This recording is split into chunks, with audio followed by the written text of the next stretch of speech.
Je me rends compte combien il est important d'être dans le même endroit, frères et sœurs.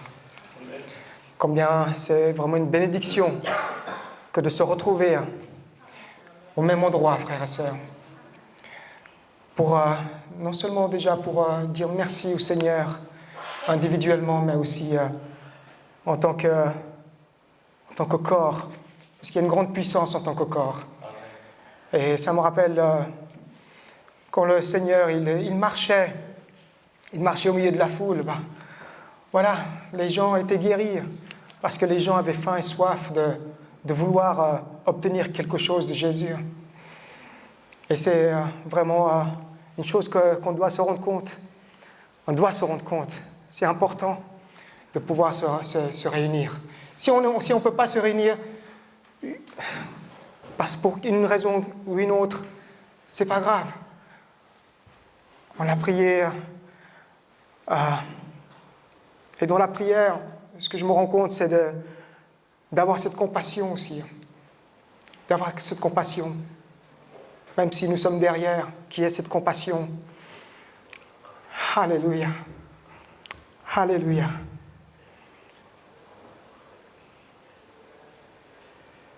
Oui, comme nous avons chanté, Seigneur, nous voulons déposer nos fardeaux devant toi. C'est un privilège, Seigneur, de pouvoir venir dans ce lieu. À toi soit toute la gloire, Seigneur. Simplement que par ta parole, Seigneur, ce que tu as mis dans mon cœur, tu puisses amener la vie, Seigneur, pour que nos cœurs soient préparés, qu'elles soient de bonne terre, Seigneur. Et que cela porte du fruit, Seigneur, dans ce que tu vas faire en nous, Seigneur Jésus. Nous te louons, Seigneur Père. Amen. Alléluia.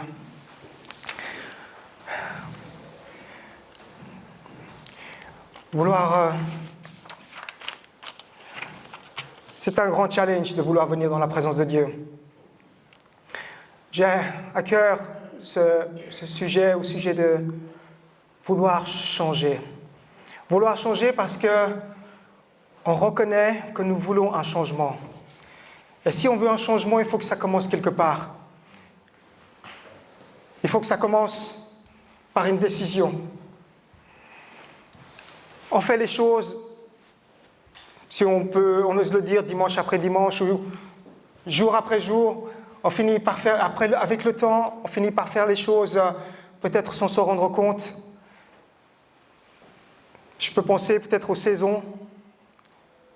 On arrive dans le printemps, une saison est passée et une autre qui arrive.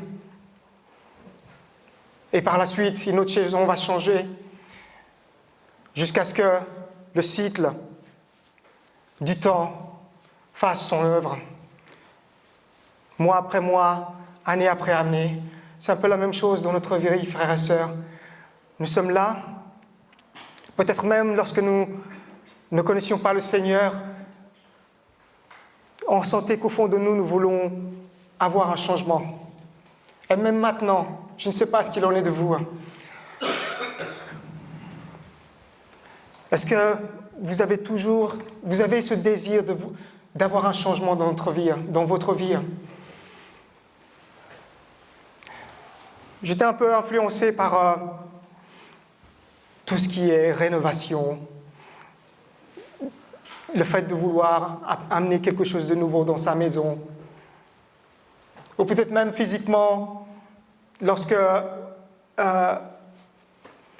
vous vous dites peut-être que si vous portez des lunettes, vous voulez changer de lunettes, déjà parce que la vue s'est dégradée, ou tout simplement, voilà, un temps vient et vous avez tout d'un coup envie de changer quelque chose, que ce soit sur vous, que ce soit dans votre maison, que ce soit peut-être dans vos envies.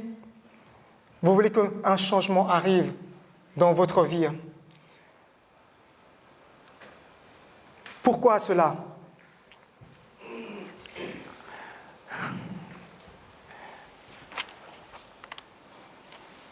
Je pense que la merveilleuse chose de comprendre pourquoi cela, dans Psaume 139, versets 13 à 16, Tu m'as fait ce que je suis, et tu m'as tissé dans le ventre de ma mère. Je te loue d'avoir fait de moi une créature aussi merveilleuse. Imaginez, est-ce que c'est le bébé qui est en train d'avoir cette pensée déjà, même à cet âge-là? Tu fais des merveilles. Et je le reconnais bien. Tu fais des merveilles et je le reconnais bien.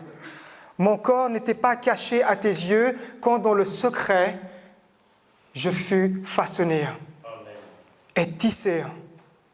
Comme dans les profondeurs de la terre, je n'étais encore qu'une masse informe. Mais tu me voyais et dans ton registre se trouvait déjà inscrit tous les jours, je le répète, tous les jours que tu m'avais destiné alors qu'aucun d'eux n'existait encore. Il y a déjà pour moi une intelligence dans ces paroles-là, une intelligence de vouloir reconnaître que quelque chose dans ce petit être, dans cette petite cellule, dans ce petit fœtus, un changement est en train d'arriver. Un changement va arriver. Un changement qui ne dépend pas de lui est en train de se former. Et ce que je trouve merveilleux,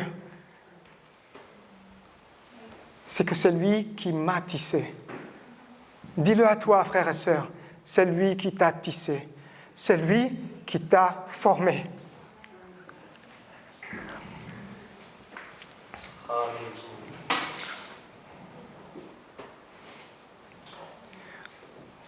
On peut penser peut-être à notre situation, mais qu'on se le dise, c'est lui qui m'a tissé, c'est lui qui m'a formé.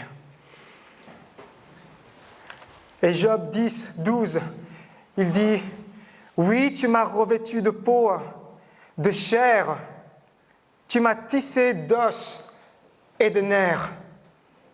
C'est toi qui m'as donné la vie, tu m'as accordé ta faveur. Et tes soins à mon égard, tes soins vigilants ont préservé mon souffle. » Ça, je trouve merveilleux, frères et sœurs. Parce que quelque part, depuis le commencement, Dieu nous avait dans ses pensées, dans son cœur.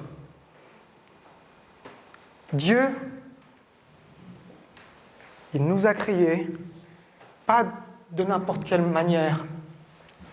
Il nous a créés, la Bible dit, à son image. Dans Ecclésiaste, comme dans la Genèse, il est dit, nous sommes nés de la poussière et nous retournerons dans la poussière. Et ça, ce n'est pas rien. Ce n'est pas des mots à la légère. Ce n'est pas parce que nous sommes nés de la poussière qu'on ne représente rien. Ce n'est pas qu'on va retourner dans la poussière que tout sera terminé ensuite. Si nous nous accrochons à notre vie maintenant, comme beaucoup de gens pensent qu'on va accomplir jusqu'à la fin, même lorsqu'on accomplit à la fin, il y a quelque chose qui manque ou on passe à côté. Si on s'accroche qu'à la fin de notre vie, ça s'arrête à la mort, on peut dire que la mort aura gagné. C'est la mort qui aura gagné sur nous, la création de Dieu. Mais si on se dit que notre vie ne dépend pas de nous, que nous avons été merveilleusement bien créés, on peut se dire qu'en Jésus-Christ, comme Paul l'a déclaré, la mort m'est un gain. On est même encouragé dans sa parole que toutes les épreuves que nous subissons, cela c'est pour nous former, pour nous éprouver. Plus éprouvé, plus pur que de l'or, la Bible dit.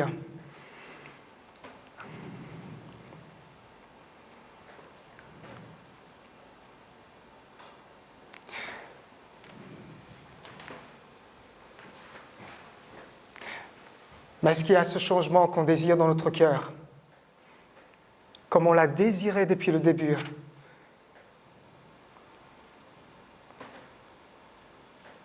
Pourquoi est-ce qu'on veut changer?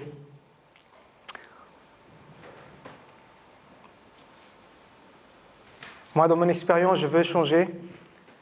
J'ai voulu changer parce que dans mon enfance, j'ai eu des pensées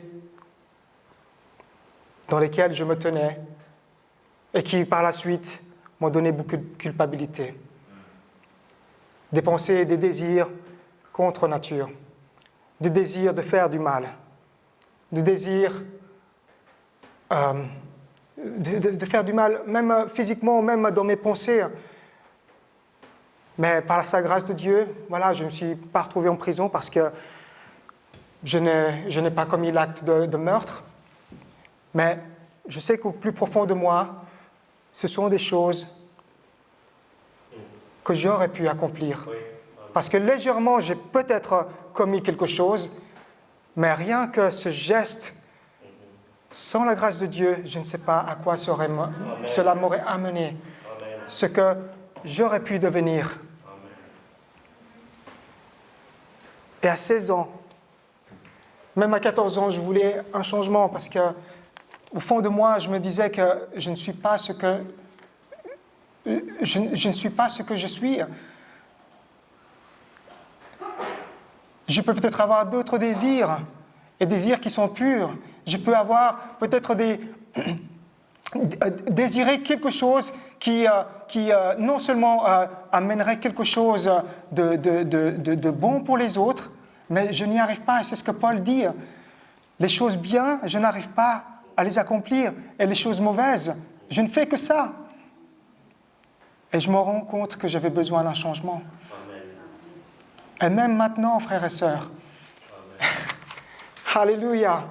Et je dis merci Seigneur, parce que je veux encore changer. Je veux encore changer et je reconnais que j'ai besoin d'un changement. Pourquoi? Parce que quelque chose me manque. Quelque chose me manque, frères et sœurs. Vous pouvez appeler ça comme vous voulez, mais lorsqu'on est à côté, on va dire, du plan de Dieu, même si avec toute notre force, avec toute notre prière, on veut faire quelque chose pour les Seigneurs, et il y a ce sentiment, vous savez, d'avoir manqué ou d'être passé à côté. Mais je pense que le Seigneur, il a compassion. Il a compassion.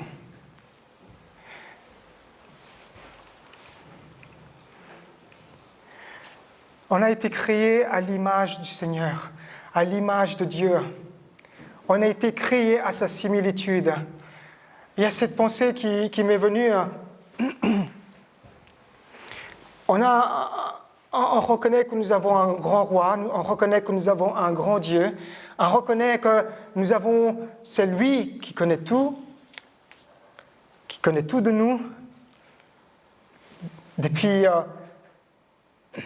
lorsqu'il a commencé à nous tisser jusqu'à ce qu'on quitte ce monde, il connaît tout de nous, il connaît nos jours. Et celui-là même, de toute l'éternité, il a désiré venir à notre niveau. À notre niveau, ça veut dire quoi? Vous et moi, nous sommes nés de la poussière. Nous retournerons dans la poussière avec toute notre faiblesse, avec tout notre acquis, avec tout notre savoir, avec toute notre maladie, avec toutes nos peines. Ce Dieu de gloire est venu à notre niveau pour vivre notre situation.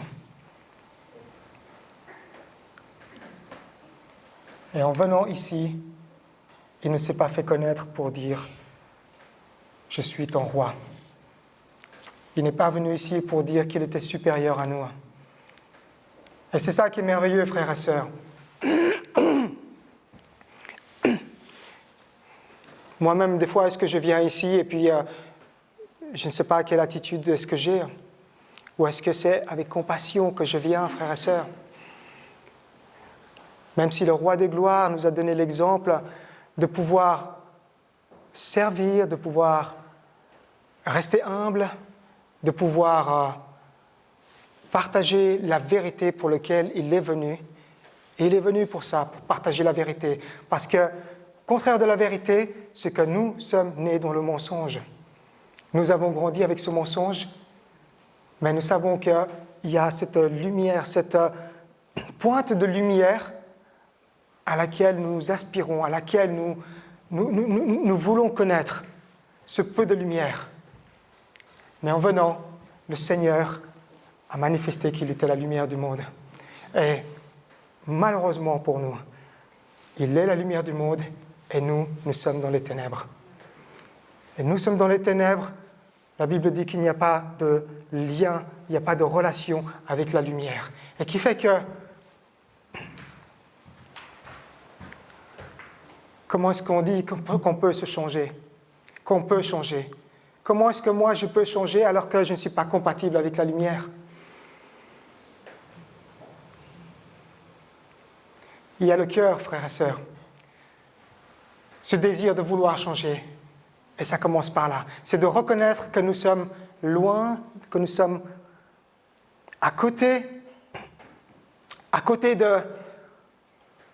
de ce que le Seigneur a prévu depuis le commencement.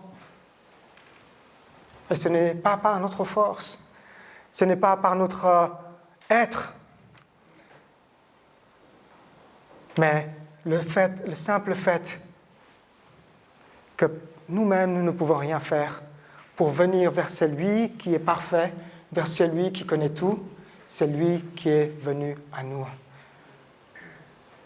Et il s'est humilié.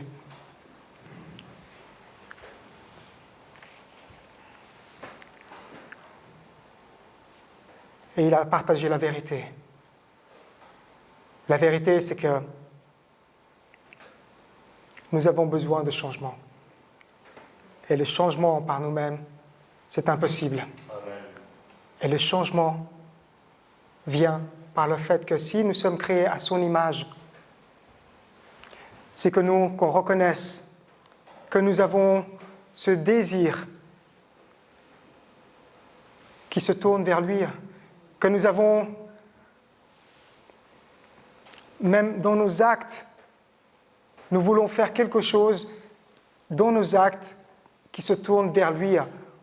Pas parce que nous avons un devoir. J'ai lu que trouver un sens à sa vie, est-ce que c'est vraiment ça le but? Trouver un sens à sa vie. Combien est-ce qu'on court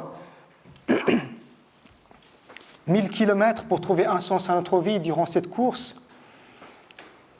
Alors qu'en fait, depuis le départ, la parole de Dieu dit, nous avons été merveilleusement créés.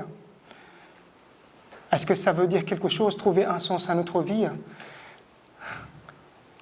Est-ce que ça veut dire quelque chose, servir le Seigneur? Ce n'est pas pour vous choquer que je vous dis cela. Mais si nous avons été merveilleusement bien créés, c'est parce que nous sommes quelque part pour le Seigneur une œuvre d'art. Une œuvre d'art. Et une œuvre d'art qui est utile. Une œuvre d'art, pas pour trouver un sens, mais une œuvre d'art qui est là, qui est à disposition de celui qui nous a créés. Et à disposition, non pas pour servir simplement, mais pour être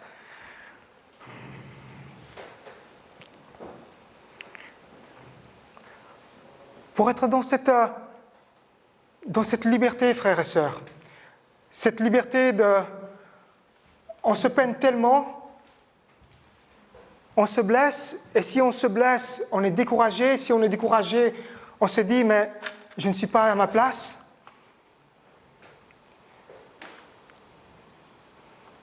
Parce que notre place, c'est envers celui qui est notre Père céleste. Comme le fils prodigue. À un moment, il a fini par manger la nourriture des porcs, il est revenu à son sens en lui, qu'il n'est pas à sa place, et que sa place, c'est dans la maison de son Père. Amen. Et vous savez ce que le Père était en train de montrer au loin? Il est en train de montrer l'amour du Père.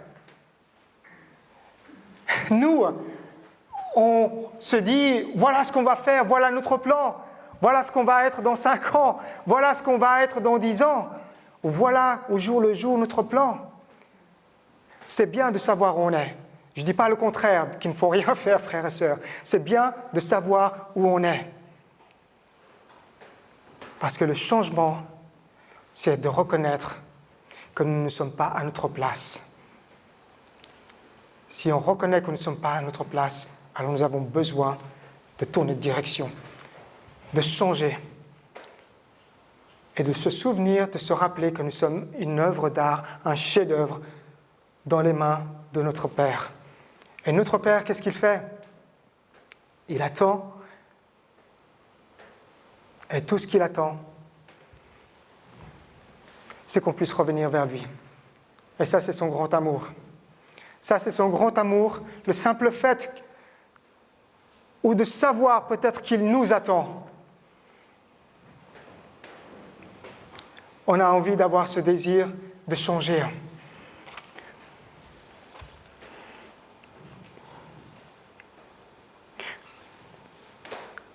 L'image du papillon, frères et sœurs.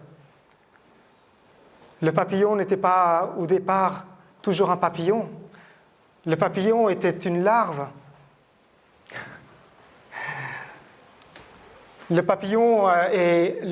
larve est quelque chose d'ignorante. On peut marcher dessus, on ne la voit pas, on ne fait pas attention. Et pourtant, est-ce que le papillon sait qu'un jour, il va se battre, il va lutter pour tisser ses toiles pour former un cocon? C'est quelque chose de naturel. Ça, j'apprends ça, c'est quelque chose de naturel. Et si c'est quelque chose de naturel, il le fait parce qu'il a été créé pour ça, pour devenir ce que nous pouvons admirer. Et ce qui est ignorant, ce qui est quelque part qu'on ne regarde pas, auquel on ne porte pas le regard, naturellement, il devient une beauté, il devient quelque chose qu'on admire. Une fois, je suis allé avec les ferries voir des papillons dans un centre de papillons. Tu peux presque passer plus d'une journée là-bas. Tellement, tu prends des photos, et on est merveilleusement dans l'admiration de cette petite créature. Et pour nous, frères et sœurs, comment est-ce qu'on, je vais dire ça comme ça, comment est-ce qu'on s'admire? Ce n'est pas par orgueil qu'on veut s'admirer, mais je pense que si on le reconnaît, si nous sommes une création merveilleusement formée par notre Créateur, nous avons besoin de reconnaître cela.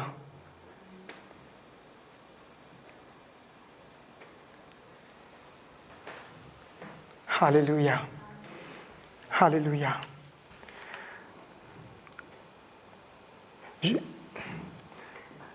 Judas, il a côtoyé Jésus pendant 3 ans.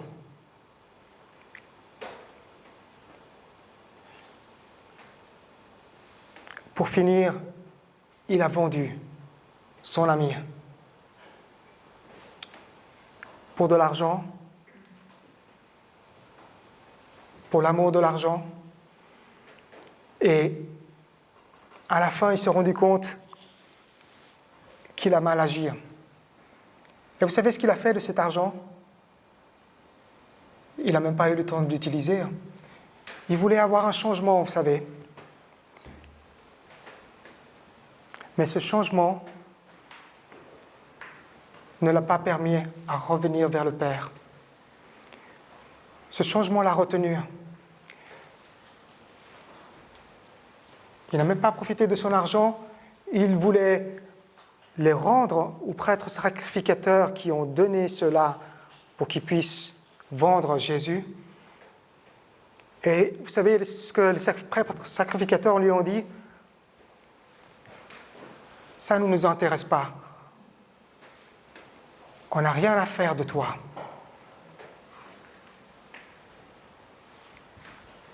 Il voulait revenir, mais il a été retenu. Il voulait avoir un changement, mais c'était trop tard, frères et sœurs. Et il a trouvé la mort. Il a trouvé une échappatoire qui, malheureusement, il ne l'a pas compris. Il n'a pas compris qu'il pouvait encore revenir vers le Père. Et c'est ça qui est une grâce, frères et sœurs. C'est de reconnaître qu'on a besoin d'un changement. C'est de reconnaître que nous sommes quelque part liés ou nous appartenons à un endroit ou que nous sommes utiles pour quelque chose, mais ce quelque chose-là, c'est quelque chose qu'on a besoin de reconnaître. On a besoin de savoir ce que nous avons besoin de devenir dans le Seigneur. Nous avons besoin de se battre, mais se battre, c'est dans cette position où tu te dis, je ne suis pas à ma place, je ne veux pas rester dans ce lieu. Je ne veux pas rester dans ce lieu. Et tout naturellement, je retourne vers le Père. Et tout naturellement, ce combat devient une croissance. Une croissance que tout naturellement, comme l'arbre, va devenir une merveilleuse créature.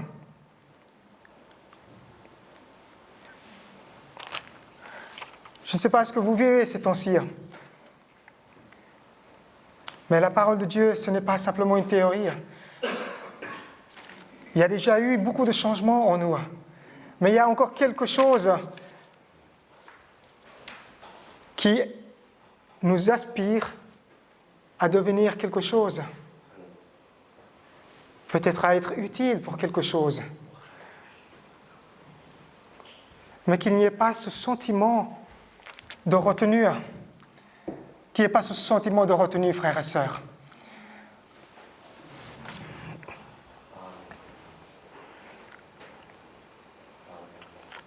Alléluia.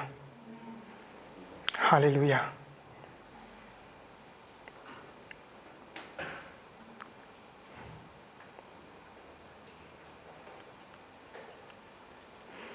Considérons notre valeur. Considérons notre valeur. Vous savez à quoi vous pouvez comparer notre valeur?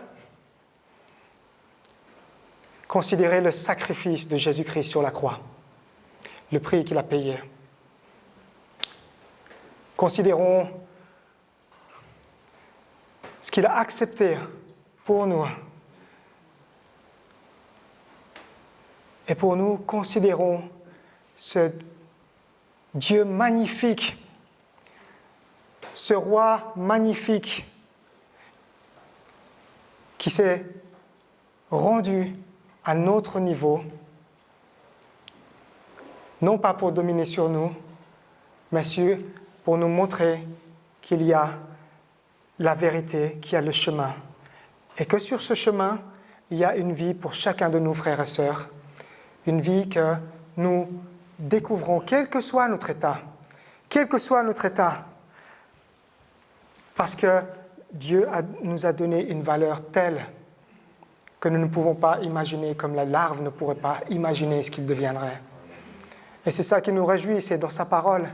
C'est ça qui nous fait que On ne veut pas rester dans la boue.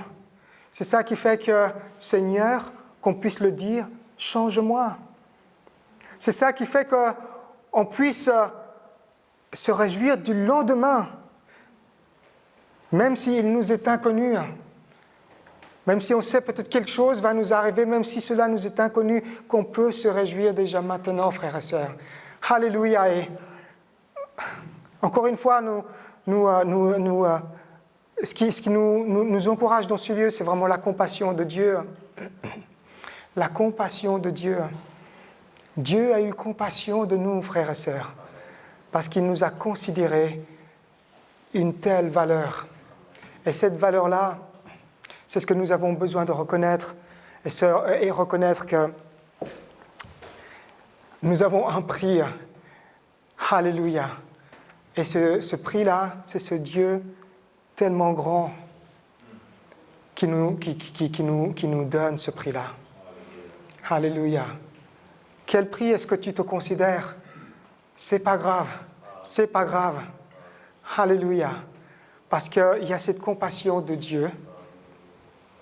Et cette compassion de Dieu nous montre dans notre cœur que voilà, tel que je suis, alléluia, tel que je suis, c'est ce qu'il veut nous montrer en nous, de ce qu'il est. Amen.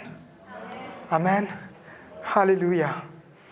Je voulais juste encore partager quelque chose, mais je pense que ça suffit. Alléluia. Fermons nos yeux, frères et sœurs.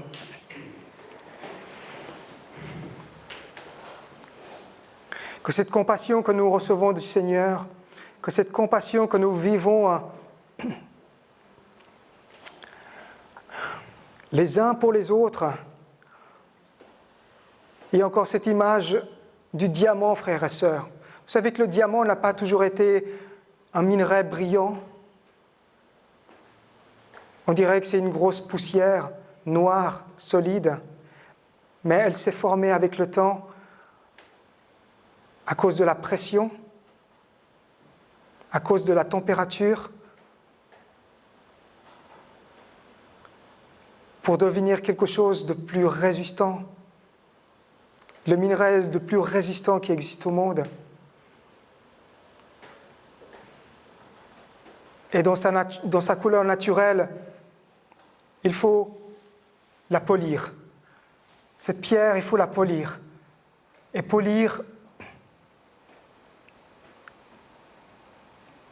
en utilisant un autre diamant.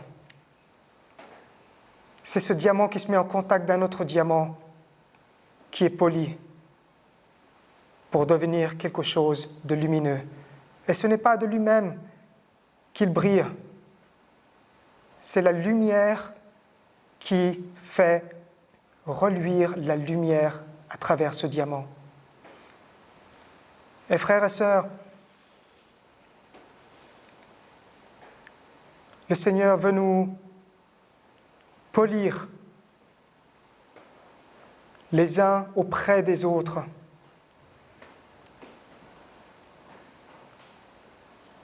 Peut-être dans nos épreuves, peut-être dans nos difficultés, peut-être dans notre combat, on s'est dit que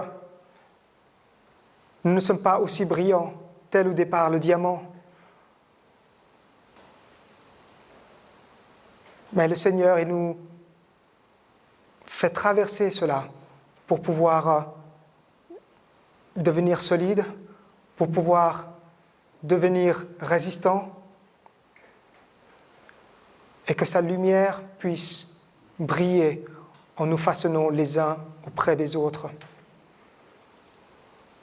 Et Seigneur Jésus, je te remercie. Alléluia. Parce que nous sommes merveilleusement bien créés. Merci Seigneur, parce que nous ne pouvons que nous approcher de toi, Seigneur.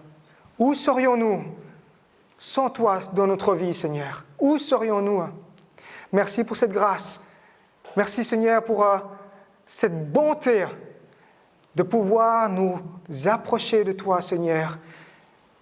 Et simplement que tu nous remplisses de ta lumière, que tu nous remplisses de ton esprit, Seigneur Jésus. Alléluia, pour pouvoir briller, Seigneur, tel que tu voudrais que nous brillons, Seigneur Jésus. Merci pour le combat, parce que c'est ton combat, Seigneur. Tu nous le dis, c'est ton combat. Et merci de pouvoir grandir. Merci, ô Dieu, de pouvoir arriver à ce changement, Seigneur, où nous pouvons nous réjouir. Alléluia. Alléluia. Restez 30 secondes, 1 minute, frères et sœurs, simplement pour nous soumettre, pour nous repentir peut-être, pour nous dire peut-être où nous sommes dans le Seigneur. Peut-être nous avons perdu la joie, ou peut-être le combat est trop dur, mais rappelons-nous simplement que nous sommes merveilleusement bien créés, que c'est lui qui nous a tissés depuis le début. Alléluia. Alléluia.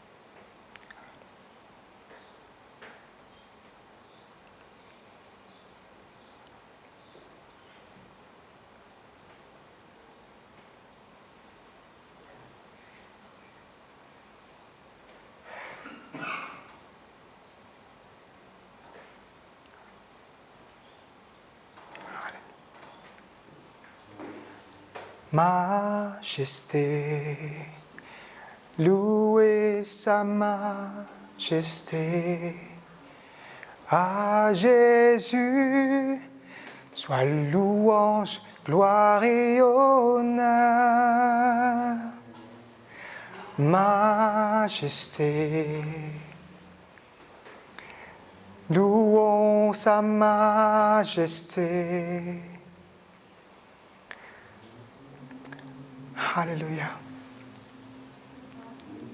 Au plus haut des cieux, tu es sur le trône. Alléluia.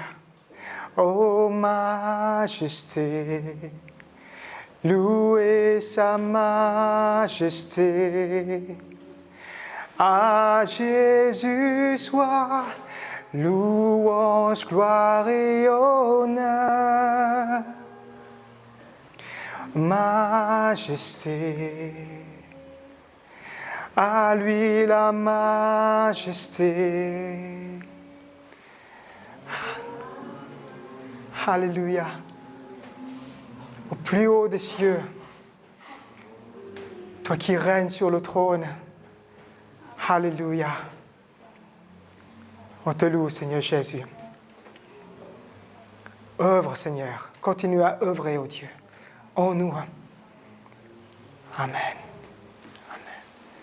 Alléluia. Que vous soyez bénis, frères et sœurs. Prenez un petit moment avec les autres et un bon dimanche. Et une merveilleuse semaine. Amen.